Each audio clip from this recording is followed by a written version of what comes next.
তবে বেশিরভাগ অমুসলিম, সাধারণভাবে সব মুসলিমই, তারা বিশ্বাস করে না যে কোরআন এটা আল্লাহর বাণী। আর সে কারণে তারা মানতে চায় না যে নবী মুহাম্মদ সাল্লাল্লাহু আলাইহি সাল্লাম হলেন আল্লাহর সর্বশেষ ও চূড়ান্ত নবী। তিনি এসেছেন পুরো মানুষ জাতির জন্য। এ কারণে অমুসলিমদেরকে বোঝানোর জন্য আমি এখানে সাহায্য আর নির্দেশনা নেব পবিত্র কোরআনের একটি আয়াত থেকে। আর আমার মতে এই আয়াতটাতে আছে দাওয়ার চাবিকাঠি, অমুসলিমদেরকে বোঝানোর মূল মন্ত্র। পবিত্র কোরআনে সূরা ইমরানের 64 নম্বর আয়াতে উল্লেখ করা হয়েছে, তাআলাউ ইলা কালিমাতিন সাওয়াইন বাইনানা ওয়া বাইনাকুম, এসো সেই কথা যাহা আমাদের এবং তোমাদের মধ্যে এক। যখন আমরা অন্য ধর্মের মানুষের কথা বলবো, সবচেয়ে ভালো পদ্ধতি যেটা পবিত্র কোরআনে বলছে, এসো সেই কথা যাহা আমাদের এবং তোমাদের মধ্যে এক। আসলে আমরা দেখি যে পৃথিবীর বিভিন্ন প্রধান প্রধান ধর্মগ্রন্থগুলিতে আমাদের নবীজি মুহাম্মদ সম্পর্কে কি বলা হয়েছে।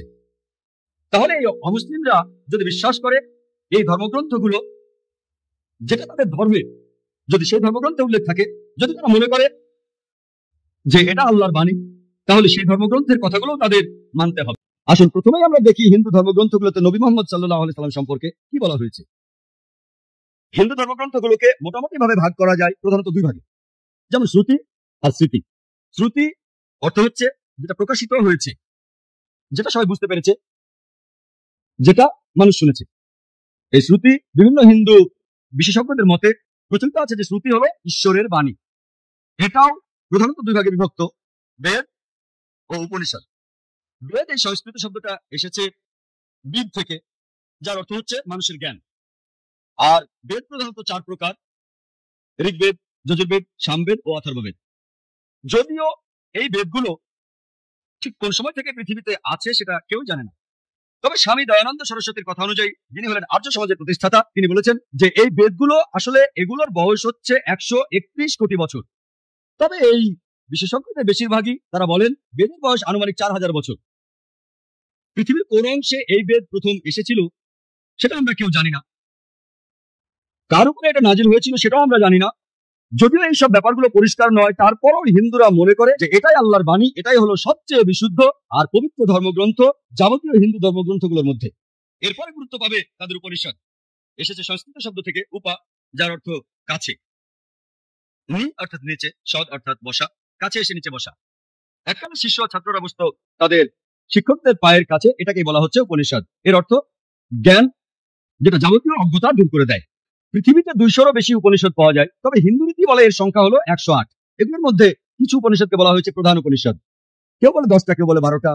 শ্রী রাধাকৃষ্ণ তিনি 18টা বেছে নিয়ে বই লিখেছেন, এগুলোই প্রধান উপনিষদ। পরস্তরের ধর্মগ্রন্থগুলো হলো স্মৃতি।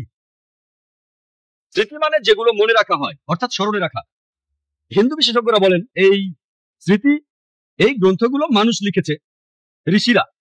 আর এর অবস্থান শ্রুতির পরে, শ্রুতির অবস্থান উপরে, তারপরে হচ্ছে স্মৃতি। এগুলোকে বলা হয় ধর্মশাস্ত্র, কারণ এগুলো বলে যে একজন মানুষ কিভাবে চলবে, সম্প্রদায় কিভাবে চলবে, সমাজ কিভাবে চলবে। স্মৃতির মধ্যে খুব গুরুত্বপূর্ণ হলো বিভিন্ন পুরাণ। পুরাণ অর্থ প্রাচীন। এসব পুরাণে বিভিন্ন দেবতার কথা আছে, বিশ্ব সৃষ্টির কথা আছে, সাহিত্য আছে। আর মহর্ষি ব্যাস এইসব পুরাণগুলোকে 18টি খণ্ডে ভাগ করেছেন।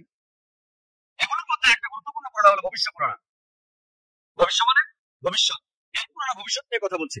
আর ভবিষ্য পুরাণে উল্লেখ করা আছে 3য় পর্ব, 3য় খণ্ড, 3য় অধ্যায়ের 5 থেকে 8 অনুচ্ছেদে, যে একজন ম্লেচ্ছ আসবেন তার সঙ্গীদের সাথে নিয়ে মরুভূমি থেকে। তার নাম হবে মুহাম্মদ সাল্লাল্লাহু আলাইহি সাল্লাম। রাজা ভোজ এই দেবতুল্য মানুষকে স্নান করিয়ে পবিত্র করবেন, আর তাকে স্বাগত জানাবেন সম্মানের সাথে, তার সাথে কথা বলবেন শ্রদ্ধার সাথে, আর বলবেন, হে মানুষ জাতির গর্ব, আপনি শয়তানকে হারানোর জন্য একটা বিশাল বাহিনী বানিয়েছেন। এই কথাটা ভবিষ্য পুরাণ 3য় পর্ব, 3য় খণ্ড, 3য় অধ্যায় 5 থেকে 8 অনুচ্ছেদে আছে। এখানে বলা হয়েছে একজন ম্লেচ্ছ আসবেন। ম্লেচ্ছ এই সংস্কৃত শব্দটার অর্থ একজন বিদেশী। তিনি আসবেন তার সঙ্গীদের সাথে নিয়ে। সাহাবাদের কথা বলা হচ্ছে। আসবেন মরুস্থল থেকে। সংস্কৃত মরুস্থল শব্দটার মানে বালিময় স্থান বা মরুভূমি। তার নাম হবে মুহাম্মদ সাল্লাল্লাহু আলাইহি সাল্লাম। রাজা ভোজ এই বিদেশীর সাথে কথা বলবেন শ্রদ্ধার সাথে, আর বলবেন, হে মানুষ জাতির গর্ব, আপনারা জানেন যে মুহাম্মদ সাল্লাল্লাহু আলাইহি সাল্লাম তিনি মানুষ জাতির গর্ব। আল্লাহ পবিত্র কোরআনে বলেছেন, সূরা কালামের 4 নম্বর আয়াতে উল্লেখ করা হয়েছে, নিশ্চয়ই তুমি সবচেয়ে মহান চরিত্রে অধিষ্ঠিত। পবিত্র কোরআনে সূরা আহজাবের 21 নম্বর আয়াতে উল্লেখ করা হয়েছে, নিশ্চয়ই আল্লাহর রাসূল মুহাম্মদ সাল্লাল্লাহু আলাইহি সাল্লাম, তার মধ্যে তোমাদের জন্য উত্তম আদর্শ রয়েছে। কুরআন আরো বলছে যে সেই লোক তার বাহিনী নিয়ে শয়তানের বিরুদ্ধে যুদ্ধ করবে। আমরা জানি আমাদের প্রিয় নবীজি এই কাজটা করেছিলেন। এই ভবিষ্যৎবাণী একেবারে স্পষ্ট করেই বলছে মুহাম্মদ সাল্লাল্লাহু আলাইহি ওয়াসাল্লামের কথা। কিছু মানুষ বলতে পারে এখানে যে ভোজ রাজার কথা বলা আছে তিনি ছিলেন 11 শতাব্দীতে, মুহাম্মদ সাল্লাল্লাহু আলাইহি ওয়াসাল্লামের জন্মেরও 500 বছর পরে। আর এই ভোজ রাজা ছিলেন রাজা শিলাবাহন এর 10ম বংশধর। এই মানুষগুলো এটা বুঝতে পারে না যে মিশরের সম্রাটদের পদবীর মতো তারা রাজাদের টাইটেল দিত ফারাও। অতীতে অনেক ফারাও ছিল, মাত্র একজন ফারাও ছিল না। তারপরে দেখেন রোমের সম্রাটদের তাদের পদবী ছিল সিজার। সিজার একজন ছিল না, অনেক সিজার ছিলেন। একইভাবে ইন্ডিয়ার রাজা তাদের টাইটেল ছিল ভোজ। তাহলে ভোজ নামে একজন রাজা ছিলেন না, অনেক রাজাই ছিলেন। এই ভোজ রাজা ইনি কিন্তু 11 শতাব্দীর ভোজ রাজা নন, ইনি তারও অনেক আগে রাজত্ব করেছিলেন। এরপর ভবিষ্যৎবাণী বলা হয়েছে তৃতীয় পর্ব, তৃতীয় খণ্ড, তৃতীয় অধ্যায়ের 10 থেকে 27 অনুচ্ছেদে আছে ম্লেচ্ছদের বসবাসের স্থান নষ্ট হয়ে গেছে। এখানে যে শত্রুরা আগে রাজত্ব করত এখন সেখানে এসেছে আরো শক্তিশালী শত্রু। আমি একজন মানুষকে পাঠাবো যার নাম হবে মুহাম্মদ সাল্লাল্লাহু আলাইহি সাল্লাম। মানুষকে পরিচালিত করবেন সরল পথে। হে রাজা ভোজ, তুমি পিশাচদের রাজ্যে কখনোই যাবে না, কারণ আমি আমার দয়া দিয়েই তোমাকে পবিত্র করব। তারপর দেবতুল্য একজন মানুষ ভোজ রাজার কাছে আসলো, তারপর বলল যে আর্য ধর্ম এই পৃথিবীতে প্রতিষ্ঠিত হবে। এটা হবে ঈশ্বর পরমাত্মার আদেশে। আমার অনুসারীদের খাতনা দেওয়া থাকবে, তাদের মাথার পেছনে কোনো টিকি থাকবে না, তারা মুখে দাঁড়িয়ে রাখবে, তারা একটা বিপ্লব করবে, তারা প্রার্থনার জন্য আহ্বান করবে, তারা সব হালাল খাবার খাবে, তারা বিভিন্ন পশুর মাংস খাবে, তবে এই লোকগুলো শুকরের মাংস খাবেন। তারা লতাপাতার মাধ্যমে নিজেদের পবিত্র করবে না, নিজেদের পবিত্র করবে যুদ্ধের মাধ্যমে। তাদের সম্প্রদায়কে বলা হবে মুসলমান। এই ভবিষ্যৎবাণী আর কারো কথা বলছে না, বলছে সর্বশেষ নবী মুহাম্মদ সাল্লাল্লাহু আলাইহি সাল্লামের কথা। বলা আছে আমার অনুসারী তারাই হবে যে লোকদের খাতনা দেওয়া থাকবে। আমরা জানি মুসলিমরা খাতনা করে, তাদের মাথার পেছনে টিকি থাকবে না, অনেকে এটাকে বলে সিন্ডি, তাদের মুখে দাঁড়িয়ে থাকবে, তারা একটা বিপ্লব করবে, তারা প্রার্থনার জন্য আহ্বান করবে। আজানের কথা বলা হচ্ছে, মুসলিমরা আজান দেয়, তারা সব হালাল খাবার খাবে, বিভিন্ন প্রাণীর মাংস খাবে, তবে তারা শুকরের মাংস খাবে না। আল্লাহ পবিত্র কোরআনে সব মিলিয়ে 4 জায়গায় বলেছেন। সূরা বাকারার 173 নম্বর আয়াতে উল্লেখ আছে, সূরা মাইদার 3 নম্বর আয়াতে উল্লেখ আছে, সূরা আনামের 145 নম্বর আয়াতে উল্লেখ আছে এবং সূরা নাহলের 115 নম্বর আয়াতে উল্লেখ করা আছে হুররিমাত আলাইকুম মাইতাতু ওয়াদ-দামু ওয়া লাহমুল খিনজির ওয়া মা উহিল্লা লিগাইরিল্লাহি। তোমাদের জন্য হারাম করা হয়েছে মৃত জন্তু, রক্ত, শুকরের মাংস খাওয়া এবং যে পশু জবাইকালে আল্লাহ ব্যতীত অন্য কারো নাম নেওয়া হয়েছে। যেহেতু পবিত্র কোরআনে বেশ কয়েকবার এই কথা বলা হয়েছে যে শুকরের মাংস খাওয়া হারাম, মুসলিমরা আমরা শুকর খাই না। ভবিষ্যৎবাণীটা আরো বলছে যে তারা লতাপাতার মাধ্যমে পবিত্র হবে না, তারা পবিত্র হবে যুদ্ধের মাধ্যমে, আর তাদেরকে ডাকা হবে মুসলমান বলে। এই ভবিষ্যৎবাণীটা পরিষ্কারভাবে বলছে সর্বশেষ এবং চূড়ান্ত নবী মুহাম্মদ সাল্লাল্লাহু আলাইহি সাল্লাম সম্পর্কে। এরপর ভবিষ্যৎবাণী আরো উল্লেখ করা আছে তৃতীয় পর্ব, প্রথম খণ্ড, তৃতীয় অধ্যায়ের 21 থেকে 23 অনুচ্ছেদে বলা হয়েছে যে 7টা পবিত্র শহর কাশীতে, সেগুলো ভরে গেছে দুর্নীতিতে আর রাক্ষসে। সেই সময়ে ম্লেচ্ছদের দেশে ম্লেচ্ছ ধর্মের অনুসারী যারা আছে তারা ভালো মানুষ, তাদের মধ্যে সব ভালো গুণই আছে। আর এই দেশে দেখো সব ধরনের পাপই বিদ্যমান আছে। হে ঋষি, তোমার প্রভুর নামকে সমুন্নত রেখো। এখানে আসলে বলা হচ্ছে মুহাম্মদ সাল্লাল্লাহু আলাইহি সাল্লামের কথা, তার অনুসারীদের কথা। মুহাম্মদ সাল্লাল্লাহু আলাইহি সাল্লামের কথা বেদেও ভবিষ্যৎবাণী করা হয়েছে। অথর্ব বেদে বলা হয়েছে 20 নম্বর গ্রন্থে 127 নম্বর অনুচ্ছেদের 1 থেকে 14 নম্বর মন্ত্র, এটাকে বলা হয় কুনটাট সুক্তাট। কুনটাট অর্থ পেটের ভিতর লুকানো গ্রন্থি। তার মানে এই মন্ত্রগুলোর যে অর্থ সেটা লুকানো আছে, আপনারা পরে এগুলো সম্পর্কে জানতে পারবেন। কুনটাকের আরো একটা অর্থ দুর্দশা থেকে মুক্ত, আরেকটা অর্থ শান্তি, আর ইসলামেরও একই অর্থ। এর আরেকটা অর্থ হলো পৃথিবীর কেন্দ্র। আমরা জানি যে মক্কা শহরটা পৃথিবীর কেন্দ্র। আল্লাহ পবিত্র কোরআনে বলেছেন সূরা ইমরানের 96 নম্বর আয়াতে উল্লেখ করা হয়েছে মানুষ জাতির জন্য প্রথম ঘর বানানো হয়েছিল মক্কায়। এটা মক্কার আরেকটা নাম। আমি এখানে 14টা মন্ত্রের সবগুলো বলার সময় পাবো না, এখন আপনাদের সামনে সংক্ষেপে 4টা মন্ত্র বলবো। অথর্ববেদ 20 নম্বর গ্রন্থে 127 নম্বর অনুচ্ছেদের 1 নম্বর মন্ত্র বলছে তিনি হলেন নরসংসা, তিনি হলেন কায়রামা, যাকে রক্ষা করা হয়েছে 60,090 জন শত্রুর কবল থেকে। 2 নম্বর মন্ত্র বলছে তিনি একজন উঁটে চড়া ঋষি। 3 নম্বর মন্ত্র বলছে তিনি হলেন মামা ঋষি। 4 নম্বর মন্ত্র বলছে তিনি হলেন বৈষ্ণবী রেব। 1 নম্বর মন্ত্র বলছে তিনি হলেন নরসংসা। নর সংস্কৃত শব্দটার অর্থ একজন মানুষ, একজন ব্যক্তি। সংসা মানে প্রশংসা, প্রশংসনীয়, যে মানুষটা প্রশংসনীয়। আর আরবি শব্দ মোহাম্মদের অর্থ ঠিক সেটাই, প্রশংসনীয়। এটাই ছিল সর্বশেষ চূড়ান্ত নবী রাসূলুল্লাহ সাল্লাল্লাহু আলাইহি ওয়াসাল্লামের নাম। এরপর বলা হয়েছে তিনি হলেন কাওরামা। কাওরামা শব্দটার আরেকটা অর্থ হলো শান্তির রাজপুত্র। আর আমাদের নবীজি সাল্লাল্লাহু আলাইহি সাল্লাম শান্তির রাজপুত্র ছিলেন। এর আরেকটা অর্থ হলো অভিবাসী। আমরা জানি নবীজি সাল্লাল্লাহু আলাইহি সাল্লাম মক্কা থেকে মদিনায় হিজরত করেছিলেন, তিনি অভিবাসী ছিলেন। এরপরে বলা হয়েছে তাকে রক্ষা করা হয়েছে 60,090 জন শত্রুর কবল থেকে। আমরা জানি সে সময় মক্কায় যেসব লোক নবীজি সাল্লাল্লাহু আলাইহি সাল্লামের বিরুদ্ধে ছিলেন তাদের সংখ্যা ছিল প্রায় 60,000। 2 নম্বর মন্ত্র বলছে তিনি হবেন একজন উঁটে চড়া ঋষি। কোন ইন্ডিয়ান ঋষি অথবা ব্রাহ্মণ কখনোই উটের পিঠে চড়বেন না, কারণ উটে চড়া ব্রাহ্মণদের জন্য নিষিদ্ধ। মনুস্মৃতিতে উল্লেখ করা হয়েছে 11 নম্বর অধ্যায়ের 202 নম্বর অনুচ্ছেদে যে একজন ব্রাহ্মণ কোনো উট বা গাধার পিঠে চড়তে পারবেন না, সেজন্য ইনি হবেন এমন কেউ যিনি বিদেশি। 3 নম্বর মন্ত্র বলছে তিনি মামা ঋষি বা মহাঋষি।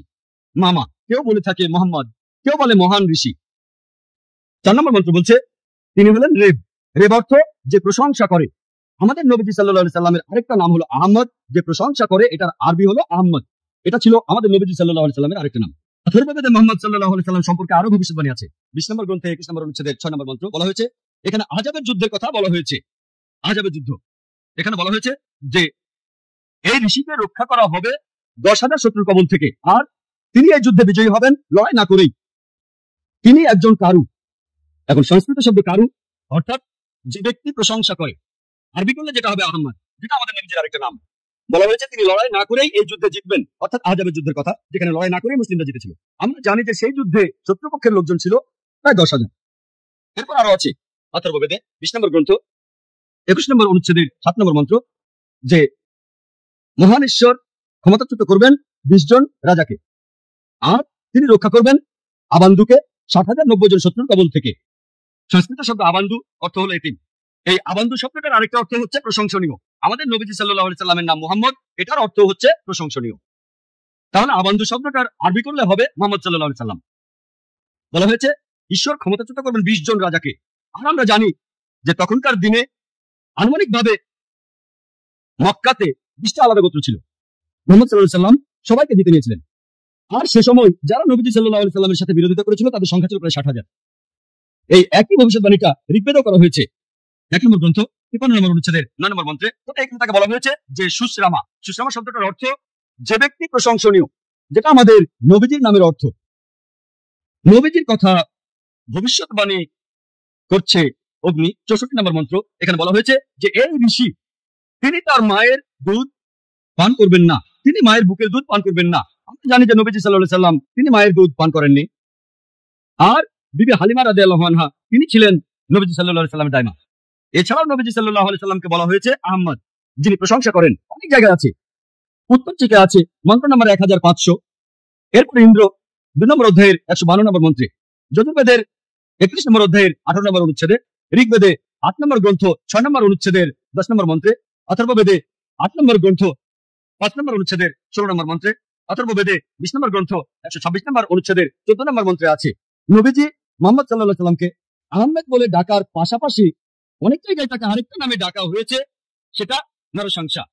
আমি একটা আগে বলেছি নরসংসা শব্দটা প্রথম অংশ নর, যার অর্থ একজন মানুষ বা ব্যক্তি, আর সংসা এটার মূল শব্দ হলো প্রশংসা, যার অর্থ হচ্ছে যে মানুষটা প্রশংসনীয়।